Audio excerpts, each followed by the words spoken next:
Question of income and employment के numericals, जिसके मैंने जो फॉर्मूले यूज हो सकते हैं, जो कॉन्सेप्ट यूज हो सकते हैं, मैंने यहाँ पे सम अप कर दिए हैं, तो ये आपको नोट करना है सबको, ठीक है।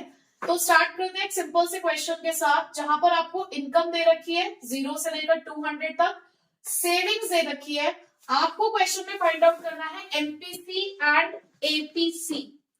देखो अगर आपको सेविंग दे रखी है, इनकम दे रखी है और आपको एमपीसी निकालना है, तो देखो एमपीसी का फॉर्मूला तो होता है delta C upon delta Y, और एपीसी अगर आप देखें तो उसका फॉर्मूला सी अपॉन वाई, और हमारे पास क्वेश्चन में सी ही नहीं है, यानी कि कंजप्शन नहीं है, तो हमें कंजप्शन निकालना होगा।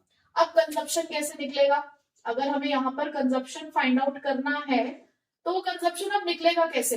देखो कंजप्शन के लिए आपके पास ये दो फॉर्मूलाज है, लेकिन हमारे पास पहला फॉर्मूला यूजेबल नहीं है क्योंकि हमारे पास इन्वेस्टमेंट नहीं है। तो हम कौन से वाले फॉर्मूले में जाएंगे? ये एएस, हम ये दूसरे वाले फॉर्मूले की तरफ जाएंगे जो है AS is equals to C plus S. अब आप कहोगे कि एएस यहाँ पर कहाँ है? हमें पता है कि एएस ही किसके बराबर होता है? वाई के बराबर होता है, ठीक है। तो यहाँ पे ये जो आपको वाई दे रखा है ये आपका एएस ही है, तो दैट मीन्स आप सी कैसे निकाल सकते हो? Y minus S, simply. तो 0 माइनस, और ये माइनस की ही सेविंग है, तो माइनस माइनस क्या हो जाएगा? प्लस। तो पहला कंजप्शन क्या हो गया आपका? 20। लाइकवाइज 50 माइनस माइनस प्लस, तो ये हो गया 60। 100 माइनस 0 100, 150 माइनस 30 120, 200 माइनस 60 140। कंजप्शन आ चुका है। अब कंजप्शन आ गया तो अब आप एमपीसी निकाल सकते हो, which is delta C upon delta Y. आप मुझे बताओ क्या फर्स्ट वाले में आप चेंज कैलकुलेट कर सकते हो जीरो लेवल पे? नहीं, जीरो लेवल पे भी आप चेंज नहीं कैलकुलेट कर सकते। सेकंड में देखो, अब चेंज इन कंजप्शन 60 माइनस 20 कितना आ रहा है? 40, और चेंज इन इनकम 50 माइनस 0, तो ये कितना आ गया? 50, तो ये आ जाएगा आपका 0.8। इसी तरीके से 100 माइनस 60 40, 100 माइनस 50 50, ये अगेन है आपका 0.8। फिर 120 माइनस 100 20, 150 माइनस 100 ये आ गया आपका 50, तो ये हो गया 0.4। उसके बाद 140 माइनस 120 20, 200 माइनस 150 50, ये अगेन है आपका 0.4। कोई दिक्कत यहां तक? नेक्स्ट हमें निकालना है एपीसी। एपीसी का फॉर्मूला क्या होता है? सी अपॉन वाई। तो पहले वाले के लिए आपके पास सी कितना है? 20 अपॉन में वाई यानी कि 0, 20 अपॉन में 0। तो इसीलिए आपको इसको सॉल्व नहीं करना होता, आप फर्स्ट वाले के लिए इसको डैश डालेंगे, जीरो लेवल के लिए आप इसको डैश डालोगे। उसके बाद सेकेंड लेवल के लिए अगर आपको निकालना है तो 60 डिवाइडेड बाय 50, ये आएगा 1.2। उसके बाद नेक्स्ट है आपके पास 100 डिवाइडेड बाय 100, तो ये आ गया 1। 120 डिवाइडेड बाय 150, ये आएगा आपका 0.8। फिर उसके बाद 140 डिवाइडेड बाय 200, 0.7। ठीक है, इस तरीके से आप अपने ये टेबल वाले जो क्वेश्चंस हैं जिसके अंदर ये सिंपल एमपीसी एपीएस वाले जो फॉर्मूले हैं उसका यूज करके कर सकते हो। अब हम नेक्स्ट न्यूमेरिकल भी टाइप करेंगे, ये जहां पर हम कंजप्शन फंक्शन और सेविंग फंक्शन का इस्तेमाल करेंगे, ठीक है। सेकेंड क्वेश्चन है हमारे पास, अब consumption function for an economy. हमारे पास यहाँ पर एक कंजप्शन फंक्शन गिवन है, determine the value of MPC and MPS autonomous consumption. आप यहाँ पर ना उनके सिंबल्स भी लिख दिया करो ताकि आपको पता रहे कि आपको क्या निकालना है। आपको ऑटोनॉमस कंजप्शन निकालना है जिसको आप सी बार से डिनोट करते हो। डिराइव द सेविंग फंक्शन, और सेविंग फंक्शन क्या था आपके पास? s is equals to minus s plus 1 minus dy। Calculate the consumption, यानी कि प्रॉपर एक सी निकालना है आपको एट इनकम लेवल्स। अगर आपकी इनकम लेवल्स ये दोनों हो तो, यानी कि इन दोनों लेवल्स पे अलग अलग कंजप्शन कैलकुलेट करना है। Determine the break even level of income, यानी कि वो वाली इनकम जहां पर सेविंग 0 होती है और कंजप्शन इनकम के बराबर होती है। अगर आपको कॉन्सेप्ट्स क्लियर होंगे तो न्यूमेरिकल बहुत इजीली सॉल्व कर लोगे, बहुत इजी न्यूमेरिकल है इस चैप्टर के। तो देखो सबसे पहले हमारी जो दौड़ है वो इस एमपीसी और एमपीएस के लिए है। तो कंजप्शन फंक्शन जो यहाँ पर लिखा हुआ है ये है 200 प्लस 0.8y, जहां पर आपको पता होना चाहिए कि ये जो 200 है ये ऑटोनॉमस कंजप्शन होता है, और ये जो 0.8 है ये ही है आपका एमपीसी, जिसको आप यहाँ पर बी से डिनोट करते हो। जो हमारा एक्चुअल कंजप्शन फंक्शन की जो इक्वेशन होती है वो क्या होती है? सी बार प्लस बी वाई, जहां पर बी क्या होता है हमारे पास एमपीसी। तो दैट मीन्स फर्स्ट क्वेश्चन का हमें आंसर मिल गया कि एमपीसी कितना है 0.8। अब उन्होंने हमसे पूछा कि एमपीएस भी निकालो। अब हमें पता है कि एमपीसी प्लस एमपीएस किसके बराबर होता है 1 के। तो अगर एमपीसी 0.8 है तो एमपीएस क्या होगा 1 minus 0.8 which is equals to 0.2। चलो जी, हमें दोनों चीजों के आंसर मिल गए। अच्छा, जो भी आपका आंसर हो उसको थोड़ा आप बॉक्स में डाल के आया करो ताकि अलग से आपका आंसर हाईलाइट हो। नेक्स्ट सेकंड उन्होंने हमसे क्या पूछा है, ऑटोनॉमस कंजप्शन। वो तो डायरेक्टली हमारे पास है, इसे ऑटोनॉमस कंजप्शन कहते हैं। तो ये लो ऑटोनॉमस कंजप्शन भी हमें मिल गया। फिर उसके बाद थर्ड उन्होंने हमसे क्या पूछा है, डिराइव द सेविंग फंक्शन। अब सेविंग फंक्शन के लिए हमें क्या क्या चाहिए, एक तो हमें चाहिए डिससेविंग यानी कि नेगेटिव सेविंग, और हमें पता है कि माइनस एस किसके बराबर होता है ऑटोनॉमस कंजप्शन के बराबर। डिस सेविंग्स आपकी किसके बराबर होती है ऑटोनॉमस कंजप्शन के बराबर होती है। और ऑटोनॉमस कंजप्शन था हमारे पास 200, तो आप इसको लिखोगे यहाँ पे -200। उसके बाद 1 माइनस बी किसके बराबर होता है एमपीएस। एमपीएस आपने अभी यहाँ पे कैलकुलेट किया 0.2 और y एज इट इज रहेगा, क्योंकि अभी आप सिर्फ कंजप्शन, अभी आप सिर्फ सेविंग फंक्शन लिखकर दिखा रहे हो, सिर्फ आपने सेविंग फंक्शन लिखना है, सेविंग पूरी कैलकुलेट नहीं करनी है।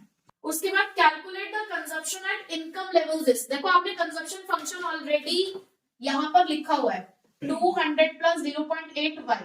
अब सबसे पहले आप y की वैल्यू लिखोगे कितनी 3000। तो आप कंजप्शन कैलकुलेट करेंगे 200 प्लस 0.8 इंटू 3000। ठीक है, तो सॉल्व करके आपको निकालना है कि कितना आएगा 2600, और पूरा आपने उसको लिख के दिखाना है 2600 करोड़। ठीक है, उसके बाद नेक्स्ट आपने 5000 पे कैलकुलेट करना है। अब आपने इनकम रखनी है 5000, तो यहां पर C is equals to 200 plus 0.8 5000, तो अभी आपका आ जाएगा 4200 करोड़। ठीक है, तो ये लो आपके फोर्थ वाले पार्ट का भी आंसर आ गया। अब आपको निकालना है determine the break even level of income, fifth point. अब break even level of income का सीधा सा मतलब है कि एक ऐसा लेवल जहां पर कंजप्शन और इनकम बराबर और सेविंग हो 0। तो इसको आप दो तरीके से कर सकते हो, आप इसे सेविंग फंक्शन से भी निकाल सकते हो, कंजप्शन फंक्शन से भी निकाल सकते हो। तो मैं इसको निकाल रही हूं सेविंग फंक्शन से। ठीक है, तो s is equals to -200 plus 0.2 y, जहां पर आप s को पुट करो 0। भाई अगर ब्रेक इवन लेवल है तो s 0 के बराबर ही होगा, तो यहां पर जब आप 0 रखोगे ये हो गया -200 प्लस 0.2 y, ये 200 जाएगा इधर, इधर बचा 0.2 y is equals to 200 upon 0.2।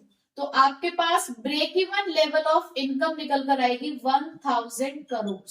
ठीक है, तो इस तरीके से हमने हर एक चीज यहाँ पे कैलकुलेट कर ली, और आपने ये भी देखा होगा एक का दूसरे से लिंक है। ठीक है, तो कॉन्सेप्ट क्लियर है, ये चीजें अगर आपको क्लियर है कि किस लेवल पे क्या चीज होती है तो बहुत इजीली आप न्यूमेरिकल सॉल्व कर सकते हो।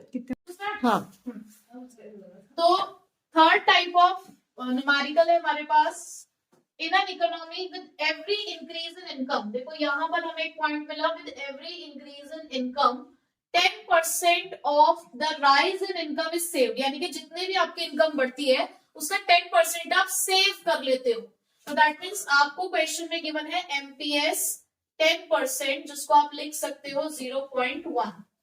उसके बाद लिखा है suppose a fresh investment of 120 crore, यानी कि ऑलरेडी आपने कोई इन्वेस्टमेंट कर रखी है लेकिन आपने उसके अंदर और इन्वेस्टमेंट करी है, दैट मीन्स आपको दे रखा है डेल्टा आई 120 करोड़। उसके बाद calculate the following change in income, आपको निकालना है डेल्टा वाई, और चेंज इन कंजप्शन यानी कि डेल्टा सी। अब आप कैसे निकाल सकते हो, देखो आपको एक रिलेशन पता है कि एक मल्टीप्लायर होता है हमारे पास जिसका फॉर्मूला होता है डेल्टा वाई अपॉन में डेल्टा आई। तो अगर आप किसी तरीके से मल्टीप्लायर की वैल्यू निकाल दो तो डेल्टा आई हमारे पास है, हम वाई निकाल लेंगे। तो अब इसको कैसे निकालेंगे, देखो इसके तीन फॉर्मूले होते हैं हमारे पास, 1/1 माइनस एमपीसी और 1 एमपीएस। तो ये वाला फॉर्मूला यहाँ पे यूज किया जा सकता है क्योंकि हमारे पास एक चीज गिवन है। वीडियो देख ले। तो 1/0.10, तो ये हो गया आपका k is equals to 10 times, k की वैल्यू आ गई है, तो अब आप इस इक्वेशन में पुट कर सकते हो। कौन से वाले फॉर्मूले में आप पुट करेंगे? इस वाले फॉर्मूले में हम इसे पुट करेंगे। तो 10 is equals to delta Y हमें कैलकुलेट करना ही है और डेल्टा आई हमारे पास 120 करोड़ है। तो डेल्टा वाई कितना आ गया आपका? 1200 करोड़। ठीक है, अब दूसरा हमें क्या निकालना है? Delta C. अब डेल्टा सी के लिए हमारे पास होना चाहिए एमपीसी, क्योंकि फॉर्मूला होता है delta C upon delta Y. MPC कैसे निकलेगा? आपके पास एमपीएस है ना, और रिलेशनशिप है हमारे पास किसका? एमपीसी प्लस एमपीएस किसके बराबर होता है? 1 के। तो अगर एमपीएस 0.10 है तो एमपीसी कितना होगा?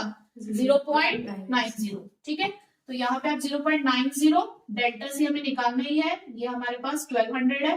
तो delta C is equal to 0.90 into 1200, तो कितना आएगा? ये 1080 करोड़। ठीक है, तो निकाल लिया है हमने। रुपीस का साइन हमें फाइनल आंसर में तो एटलीस्ट लगाना ही है। ठीक है, तो ये 3 टाइप के न्यूमेरिकल हैं जो इस चैप्टर में पूछे जा सकते हैं। एक बिल्कुल नॉर्मल, जहां पर आपको टेबल टाइप क्वेश्चन होता है, एमपीसी, एमपीएस, एपीसी, एपीएस, इस तरीके से, या सिंपल सी वाई ये सब निकालना हो।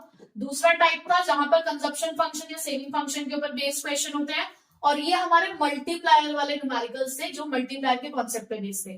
तो आपको ये 3 टाइप ऑफ न्यूमेरिकल्स की ही प्रैक्टिस करनी है सिर्फ इस चैप्टर के अंदर, और बहुत सिंपल सा ही क्वेश्चन आता है।